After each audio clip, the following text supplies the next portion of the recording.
La place des fêtes de Bitam a résonné de chants traditionnels et témoignages poignants.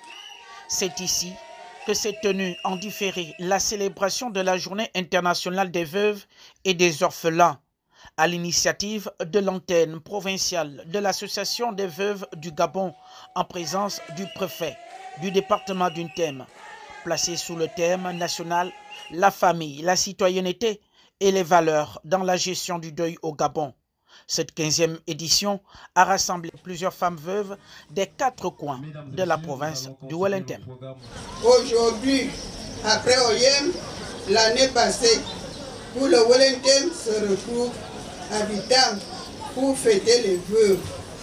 Cependant, cette fête ne doit en aucun cas nous faire oublier le mauvais traitement que subit la veuve après le décès du mari. Instituée par les Nations Unies, cette journée vise à protéger les veuves et les orphelins des violences, des discriminations et des injustices dont ils sont souvent victimes.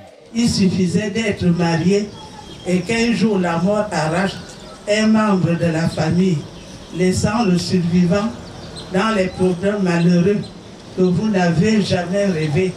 Les familles du mari, les belles-sœurs, les oncles ont fabriqué ce maudit orchestre pour animer cette triste tragédie. En effet, au Gabon, comme dans de nombreux pays africains, le veuvage reste une épreuve lourde à porter. Bien au-delà de la douleur, de la perte de leur époux, certaines veuves sont confrontées à l'exclusion, aux menaces et même à la spoliation de leurs biens par la belle famille. Les veuves sont souvent confrontées à des difficultés particulières, notamment l'exclusion sociale, la discrimination, la pauvreté et la perte de leurs droits. Trop souvent, elles sont privées de leurs biens, de leur héritage et doivent faire face à des obstacles pour subvenir à leurs besoins et à ceux de leurs enfants. Les femmes veuves ont saisi cette tribune pour adresser un cahier de doléances aux plus hautes autorités de la République. Ces doléances des veuves du Wellington sont entre autres une allocation de veuvage, c'était la prime de la veuve, c'était à 75 000. Une maison des veuves, ce que nous souhaitons. Un véhicule utilitaire pour plus de proximité.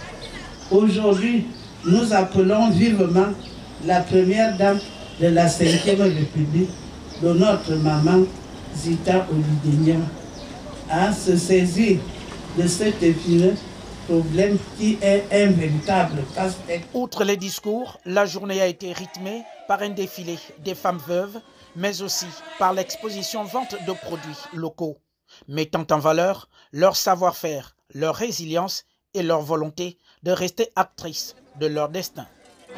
Au